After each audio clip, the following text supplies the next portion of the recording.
Alright, let's wait for a few seconds here till it starts. 30 minutes, that's all I get out. Okay.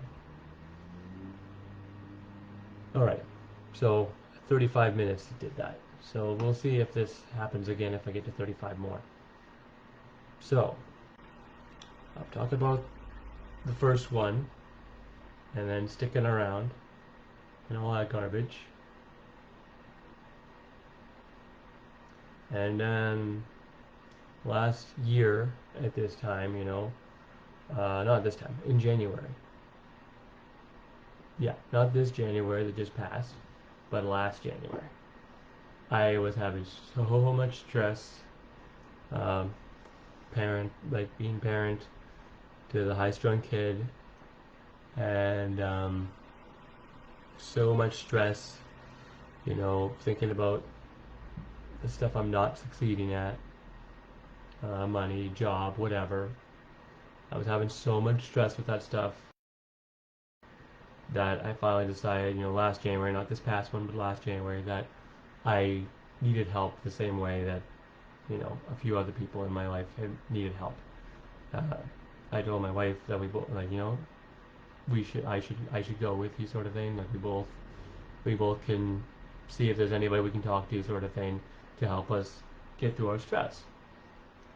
So that's what we did, and I was scared shitless because I never thought I would need that kind of help, right? But I do. I have anger issues. I'm not a violent person unless you're an electronic, unless you're a controller. But yeah, I'm a person that yells a lot, and I can't control my emotions very well, and I get angry a lot, and I see things that could happen and overreact, and then so stuff like that is not healthy for anyone in the house, least of all me and my son. So yeah, we did that, and then I got to talk to one person, and whatever I talked to them about, I talked to them about the stress level, being a parent, and the people that are telling me I'm not good at it, and stuff like that. And yeah, and I cried a little bit too, and I never cry. The only way my eyes cry now, because I was such a crybaby in school, I went completely the other way around. After like Cambrian, like before Cambrian even, I got to a point where I can't cry. I can even act cry. I can't do that. I don't know why. It just doesn't happen. Um, I cry at funerals. I cry when I lose people. No, you're not. I cry when I lose people. Um, I cry at really sad things. When I watch videos, stuff like that, on YouTube or whatever. Like a PlayStation controller, obviously. Those things I've broken a lot. I've punched a wall before too, which is not good. But I haven't done that in a long time, which is good. Like I haven't made holes or nothing like that. It is good. But the yelling screaming has to stop too. So, anyways, uh, I let that out. I was happy about it. I was looking forward to stuff, and then COVID. There went all my abilities to talk to people. There went all my confidence in this is a good thing. I'm going to get some help. We're all going to get some help. We're going to deal with it. And obviously, that doesn't mean I have to stop trying to get help. I'm not trying to make excuses for that way, but just the idea of that's what goes on in my head. I need to talk to people, not a robot, and not a like. I'll not explain it. It means a different thing to me when I'm in front of somebody in live, living color than being automated or it being online and stuff like that, and you can't actually see that person like face to face. It's just different. I like it better. Yeah, being in the presence of other people makes you feel safer. So I got upset about that, obviously, and then the stress level got worse and worse. And we've been trying a lot of, parenting programs and stuff like that, and Snap, and they've had different levels of success. Um, Positives I'm finding so far with him now is he is a little bit easier to talk to. We have arguments, but they don't last as long for the most part. But yeah, we still yell at each other, and that's bad. That's horrible. That's not helping. I know this. It's not like I'm in denial of it. I know it. It's just I can't. For some reason, I've been putting a lot of walls in front of me trying to get better and stuff like that. I don't know why. But anyways, COVID happened. I couldn't talk to people. Um, I can barely get any jobs. Right. A lot of people are having that issue. And between the job market, between COVID, between the fear of getting sick, the not knowing of how this, how this virus travels regularly, how it can be shared, all that stuff.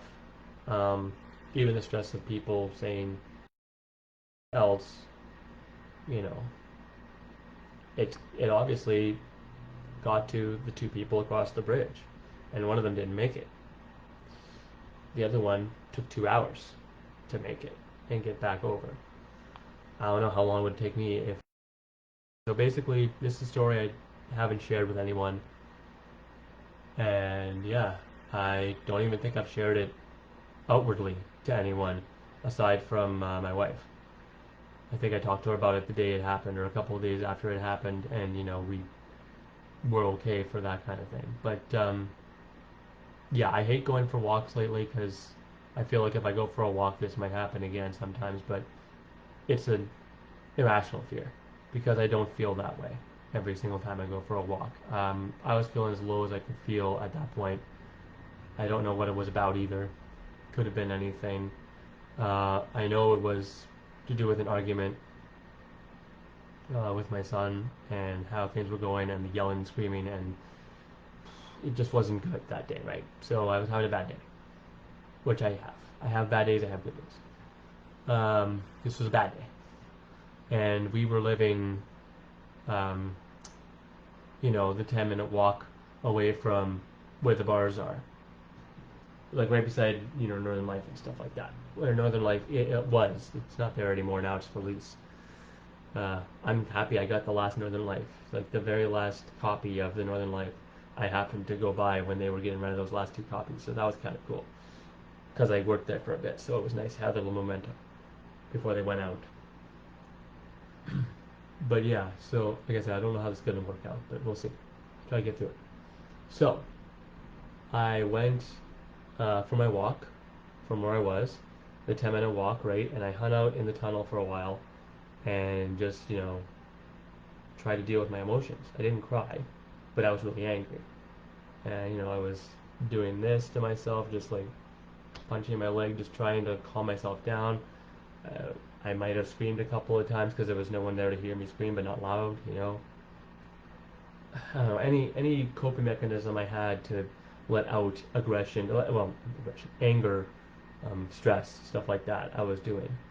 And this, like my leg, and this is not a coping mechanism that's going to serve me well. It's not. I'm I'm not gonna help myself by hurting myself, but it is what it is. And so yeah, I was like, it's not helping. So I left the tunnel and I walked to where Northern Life was, and there's a bridge there too. It's obviously not even close to as high as the bridge across the street, and it doesn't have anything special on it aside from the fact it's just beside, you know, Northern Life and stuff like that. And there's a bench there too, right outside Northern Life. I don't know what they want to call it now, Northern Business, whatever. It's for lease now. And I spent over an hour. So this guy, the 26-year-old, he spent 2 hours on that bridge. I spent over an hour walking between that bench and where the bridge was, and looking over at the end of the thing. And this is a bridge that's kind of like a you go through it sort of thing, and it comes out of one of those hotels, I think, or whatever. Right? I forget what it's called now, the hotel, which is hilarious because that's what we went after the wedding. I forget what it's called now. That's really stupid. Uh, Probably because I'm overthinking about the story I'm telling. In any event, and a couple of times I got really close to waiting for a truck or a car to go by and jumping over. But every time I got close, my hands started shaking and I'd push off and I'd scream to myself, or I'd just scream internally, and I'd just sit back on the bench with my head in my hands again for another 10 minutes or whatever. Just overthinking about how bad the day had been. It was my fault, whatever, what I could have done right, what I couldn't have done right, how I'm punishing people around me, how I shouldn't be here because I'm not doing anything good, or what am I doing? I'm hurting people, I'm not working, so I'm not making money. All that garbage was going through my head. And I did this like multiple times. And people, walk by, and obviously just a guy sitting on a bench with his head in his hands. He could just be sad, he could just be waiting, he could just be relaxing even. I've seen people with their head in their hands that are just kind of sitting there and they're calm. But like I said, I wouldn't actually make a point of climbing over. I would get to a point where I'd be really close to being stupid, doing something stupid, and then I wouldn't. I'd push myself back, and I'd sit back on this bench again. But this went for like over an hour, right? Hour and a half. And then this man that I'd seen walk by me before, he had like one of those carts, right? I guess for food or whatever, and he walked by me a couple of times, and he was just kind of hanging out, and then he left, and then I, dealt with my issues and my emotions for an hour or so, and then he came back, and he had a grocery bag for his stuff, and he had, I guess, some other grocery bag, whatever it was. He had some food, right, for himself, and he tapped me on the shoulder because I was like this, just my head in my hands, just not really reacting to anything in the world. I was not in the world. I was just kind of freaking out and trying to figure out what my end game was going to be. If I was going to walk back home, or if I was going to do something stupid and permanent. And he tapped me on the shoulder, and he said, "You look hungry." He gave me a granola bar, or a couple granola bars. So he gave me like 2 or 3 granola bars or whatever. And they weren't my favorite flavor or anything of granola bar. But he was like, "You look hungry. You look like you need some food or something, and you don't look, So, and he gave me that stuff, and he kind of stood there. And I'm like, I'm good. Like I was trying to like push him off the whole time he was talking to me before he decided to do this, right? So he gave me that, and I just kind of looked at him, and I said really weakly, I thanked him really weakly because I barely had a voice at this point because I was freaking out. And yeah, he walked away after a few minutes. Like he grabbed his bag and he left to wherever he was gonna spend the night. I don't know. He could be a homeless guy, or he could have just been a guy that had a cart and had to find his way and was gonna find his way home after. A cart doesn't mean a homeless guy necessarily. It could also mean that they're smart and they're finding ways to get more food, home, as opposed to carrying big bags, which I've done multiple times because I'm stubborn. Yeah, but just that one little act like that, like no one else that walked by me that whole hour and a half even acknowledged me. And for a few seconds there after he did that, I kind of looked at the granola bars, and I felt good. I felt better anyway. And I was like, that's pretty amazing that he would do that for someone he doesn't even know. I could be a psycho. I could be someone that if he talks to me, I could want to scream at him or push him or beat him up. I could have been on drugs. I could have been wasted, right? Anything like that. And at the same token, so could he. If you're scared of that happening, so could he. But in this case, everything worked out good, and after that, something clicked, and I calmed myself down enough that instead of standing up and walking towards the little bridge area there, which is barely enough space for me to jump over anyway, so it would have been quick. Instead of doing that, I walked the other way, back down the tunnel, back home.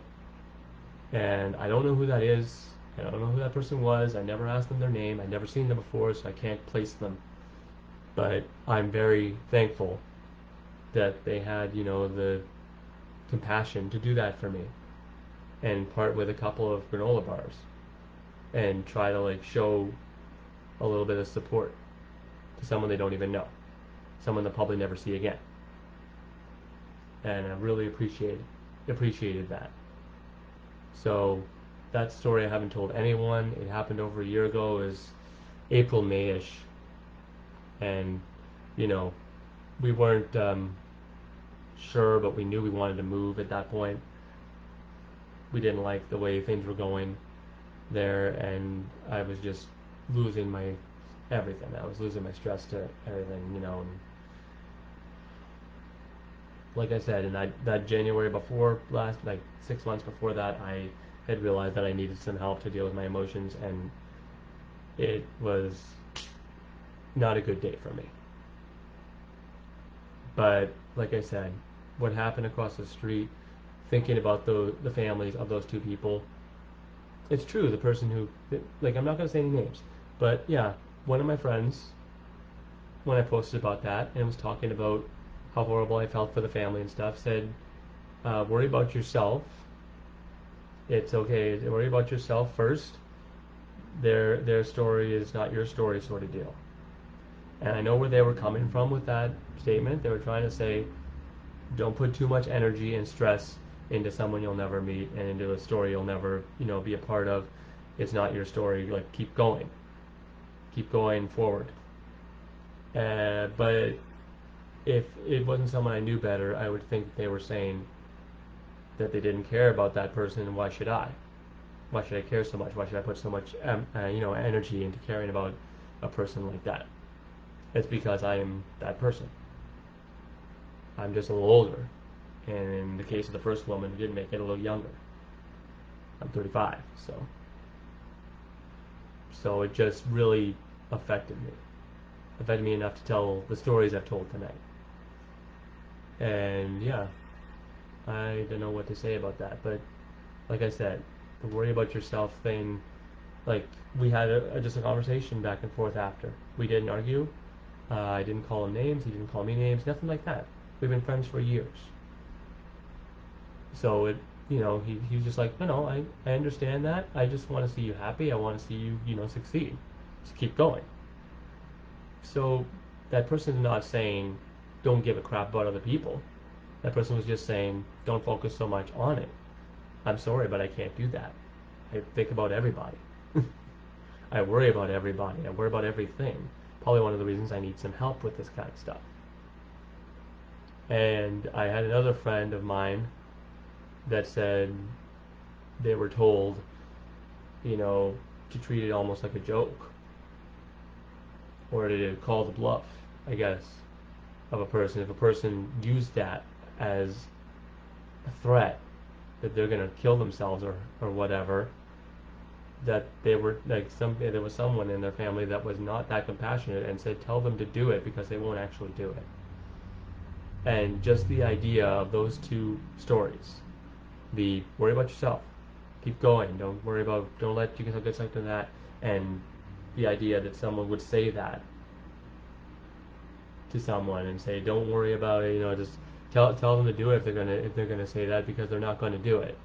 You don't know that. So it was like, that's not really a joke though. Like, that's kind of, there's no compassion there at all. And that would, in my case, that would make me want to do it more. If people are telling me do it, then I don't care about you. My head would probably want to make me do it more, or at least give me an excuse to want to do it. If I was in that state that nothing mattered and I didn't matter, it would be not the right thing for someone to say to me. So thinking about that, thinking about the people across the bridge and their families, being thankful that the man survived, being thankful that anyone who tries to kill themselves in any way survives, because there are a lot of survivors, but there are way too many who didn't. And I could have been one of those people 3-4 times over by now, but I wasn't. I'm still here.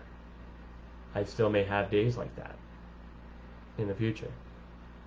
I'm going to need all the help I can get from my best friends and from, my family and stuff like that. I'm so thankful for the family I have, that I still have, because, the older you get, the more people you lose, and at 35, I've lost a lot of the family I spent years with, right, when I was growing up, my memories.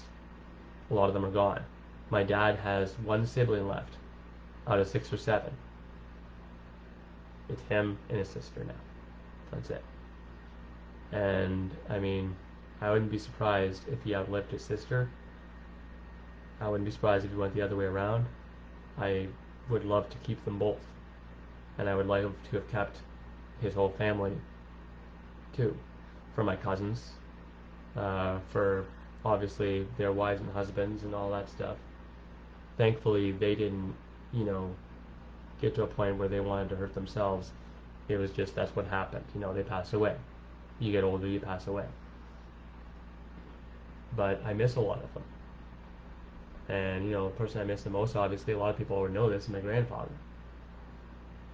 I don't know what I would have done those 26 years that I had my grandparents, that I had both of them.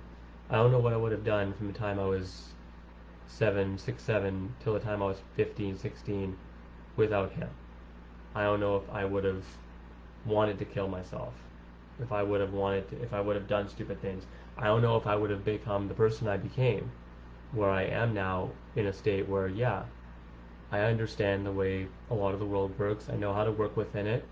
Um, you can tell on this, I know how to control myself and be calm. So, you know, I've gotten better. I mean, from the ADD days and losing my crap and stuff like that, I've gotten better. But when it's stress level and stuff like that, I've gotten worse. And I need some help with that now.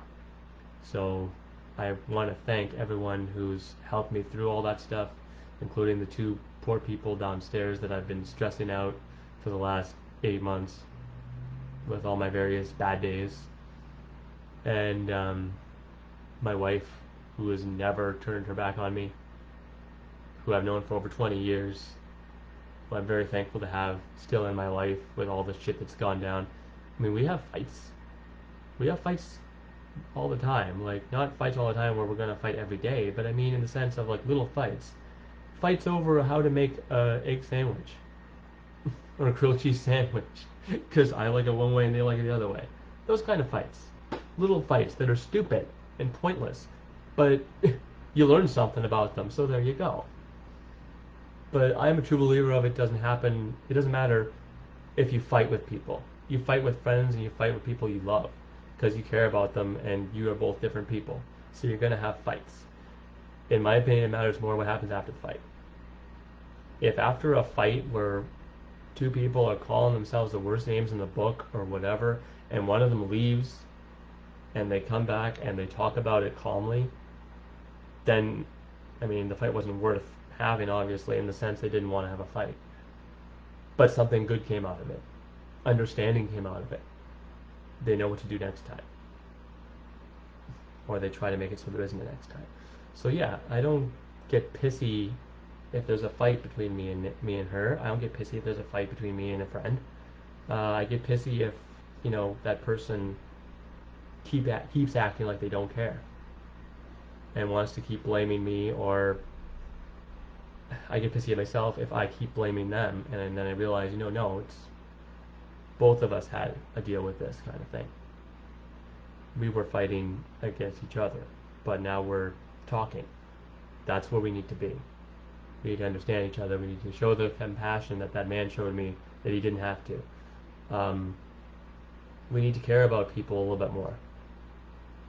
I hear a lot of people talking about that opiate crisis thing with the crosses, how it's an eyesore. Okay, well, to those people, I would say all those crosses are a person that a family lost. You go tell every single one of those people that are still here, that are grieving the loss of that person, that they were an eyesore. And they shouldn't be reminded that that person died, because I don't want to see that cross, because it makes it look crappy over there. I don't want you to remember your loved one in that way that brings you comfort, because I don't want to deal with it. I know for a fact that 90% of those people who are complaining would not do that. They would not go out of their way to find those people and talk to them that way, because they do have compassion. It's just something they don't want to talk about, like mental health, like suicide rates going up, you know, like kids being in homes where they don't belong and being mistreated. And like I said, I'm trying my best to not make it so when he leaves, he resents me, or he hates me, or he doesn't want anything to do with me. Discipline is fine. I'm trying to discipline him. But my anger in terms of my yelling and screaming at him is not disciplining because we're yelling at each other. And I knew this when I was a teenager. I wrote a story about why yelling doesn't work after a fight with my mom. And now I'm doing the same damn thing. So, like I said, I'm trying my best. A lot of people are trying their best and they're not getting their best from people that could help them. And I just want that to change. I want all the people who are complaining about COVID and pretending it's not real to shake their head and change. I know a lot of people are scared of the vaccine because it's new. I'm scared of it too. I trust the scientists that made it. The government didn't make the vaccine. So people who are saying it's the government that are trying to kill us, no, they did not make the vaccine. The scientists did. And they test it a long time before they give it to humans because we don't want to kill each other. At best, that would be bad PR. Like, say the people do not mind if 500,000 people die from a vaccine. At best, for those people, that would just be bad PR, and that's why they wouldn't want the people to die. Because they wouldn't want people to say, oh, I'm not using this brand because they killed people with it. So like I say with that, I think they're going to go out of their way to make sure the vaccine is as safe as they can make it. So I trust the scientists, but I'm still scared to do it because I haven't had any symptoms really. I had a sore throat a couple weeks back. I went for a test with my son because he was having a lot of coughing, so he stayed home from school. He basically stayed home from school almost that whole week because it started on Monday, and by the time Wednesday came, we finally got the COVID test for him, and then we got COVID test for me the next day. So I lost 2 shifts of the thing I was doing, which has also been canceled now because of COVID, because of the lockdown. So I made a couple hundred, and that's gone now. So we're stuck again with that. But yeah, we both came out fine. So I don't want to take the vaccine right now because I feel fine. But I know that it's something that's intended to help us. I'm going to try my best to do some research on it, as has a lot of people in my life. They're trying to do research on it. I know some friends who've changed their mind already and said, after doing research, I think a vaccine's fine. And that's cool. I know a couple friends on my list who have actually got their vaccine already, their first shot. And they're still around, as far as I can tell. So at least that vaccine didn't kill anyone. Like, it hurts my head. It does. It hurts my head. So in any event, I'm basically done with the stuff I really wanted to touch on. Like, I have bad mornings. That's something else I wrote down. I did want to mention about the fact that, yeah, I have bad mornings. And I've had mornings where, I mean, I've had really bad time lately where I've been sleeping till noon, even though I'm awake at 8. And part of that is probably depression, depressive thoughts, stuff like that. Just not wanting to get out of bed, because what's there to get out of bed for in the general sense of no job, right? But what's there to get out of bed for is my son, my wife, the idea of keeping myself active so I'm not so depressed. Yeah, give myself something to do. So in any event, I hope, I see the video's going a little wonky. I hope it's still playing, though. It says it's still playing. If you can hear me, awesome. I'm going to end this video, and want to thank all you guys for listening. Please take care of each other. Thanks a lot.